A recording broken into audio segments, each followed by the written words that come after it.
Entre 1618 et 1648, la population de Magdebourg, une ville majeure du Saint-Empire romain germanique, passe de 30 000 à peine quelques centaines d'habitants. Le Palatinat voit les 2 tiers de sa population disparaître, et pour la Poméranie, on est dans les mêmes ordres de grandeur.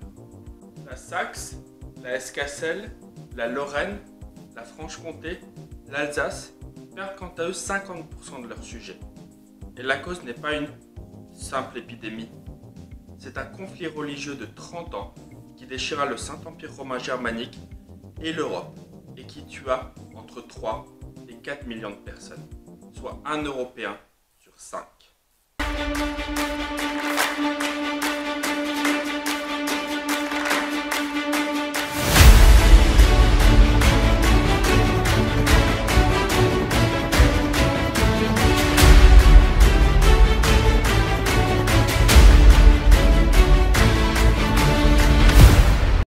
Bonjour et bienvenue dans ce nouvel épisode de la Bibliothèque de l'Histoire, l'émission qui vous parle de livres traitant d'histoire, et je suis accompagné de La Voix venant du ciel. Bonjour à tous.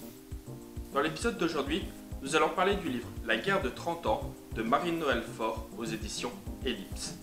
Agrégée en 1981 à l'université Lumière Lyon 2, elle a été, jusqu'en septembre 2020, professeure de chaire supérieure en CPGE allemand au lycée Henri IV à Paris. Elle a écrit de nombreux livres pour apprendre l'allemand ou sur certains événements qui ont marqué le Saint-Empire romain germanique au XVIe et XVIIe siècle, comme Martin Luther et l'avènement du protestantisme ou encore la guerre de 30 ans. En 296 pages, le livre nous parle de la guerre de 30 ans, de simple insurrection locale en Bohême à un conflit généralisé en Europe. L'origine de ce conflit peut se retrouver dans le ras-le-bol d'un homme face aux excès de la religion catholique, Martin Luther. De sa révolte naît le protestantisme, une nouvelle religion qui gagne du terrain, notamment dans le nord du Saint-Empire romain germanique, que l'on appellera par la suite Serge, pour des raisons un peu évidentes de simplification. La volonté du pape et de l'empereur du Serge de faire revenir ces âmes égarées dans le giron de l'Église fait craindre aux États protestants une recatholicisation forcée et une diminution de leurs droits, ce qui occasionne alors de nombreuses tensions. Quand les nobles de Bohême jettent par la fenêtre les représentants de l'empereur en 1618 pour exprimer leur envie de liberté politique et religieuse, les tensions éclatent et le Serge s'embrase. L'intervention du Danemark, de la Suède, de l'Espagne et de la France dans le conflit le fait changer d'objectif de simple affrontement religieux en une guerre politique, tout ce qu'il y a de plus classique pour l'époque. Épuisés par 30 années de conflit, les belligérants signent les traités de Westphalie en 1648, ce qui met fin au conflit. Le conflit ici est très résumé et très condensé, donc si vous voulez en apprendre plus, vous pouvez toujours voir la vidéo de la chaîne Sur le Champ qui parle très bien de ce conflit. Mais en fait, vous pouvez aussi lire le livre que je vais vous présenter aujourd'hui. C'est possible. Dans de nombreux ouvrages ou films, la guerre est presque présentée comme quelque chose de positif, outil permettant d'accroître la richesse, le prestige, la gloire des pays comme des combattants. C'est aussi présenté comme un formidable outil favorisant, accélérant l'ascenseur social pour les officiers et les combattants valeureux et braves sur le champ de bataille. Ici, on en est très loin. En 1639, en Thuringe. Dans la ville de Eldrungen, où la faim a déjà fait 67 morts, un vieil homme tue sa femme et la mange. Pris de remords, il se dénonce. Dans les minutes de son procès, il est précisé que les juges ne le tiennent pas pour responsable de ses actes. La famine aurait altéré son jugement, provoquant mélancolie et bouffées de délire. Faisant preuve d'une clémence toute relative à son égard, il le condamne à être décapité. Après cette mise en ambiance toute joyeuse, le livre nous invite à nous plonger dans l'histoire des différents belligérants lors du siècle précédent le conflit, c'est-à-dire le XVIe. On va ainsi parler de la France, de l'Angleterre, de la Suède, du Danemark, de l'Autriche et du Serge. Je propose qu'on s'arrête une petite seconde sur le Saint-Empire romain germanique. Alors ça, c'est une carte de 1200, c'est à peu près comme ça qu'il est généralement représenté, mais la réalité c'est ça. C'est une carte de 1618. Est-ce que vous avez vu ce bordel?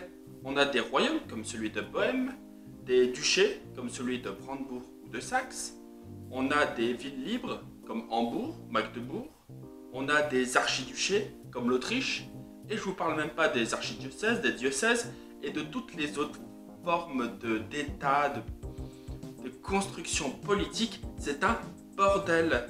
L'empereur est choisi par 8 électeurs et c'est une charge non héréditaire. C'est-à-dire que quand l'empereur meurt, on élit le nouvel empereur. Ce n'est pas forcément le fils du précédent empereur.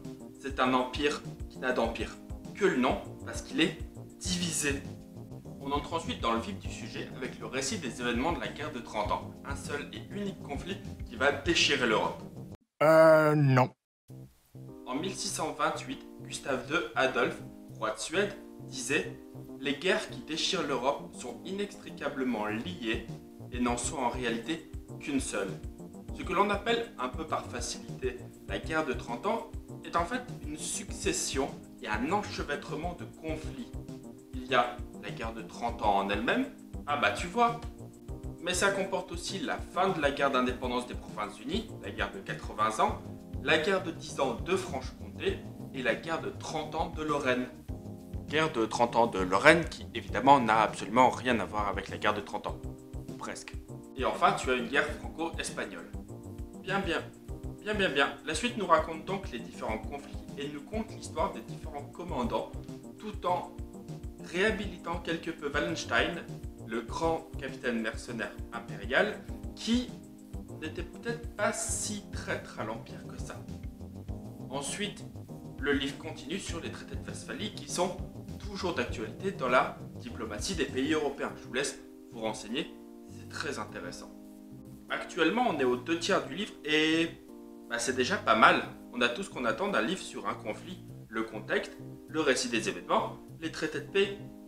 Mais il reste encore un tiers. Et ce dernier tiers a toute son importance. Il nous parle de la représentation du conflit dans plusieurs œuvres de la culture. Journal de mercenaires ou de religieux, peinture de Rubens, gravure de Callot. Pause. Alors, vous n'avez probablement jamais entendu son nom, mais vous connaissez ses œuvres, notamment celle-ci, ou la plus connue, celle-là.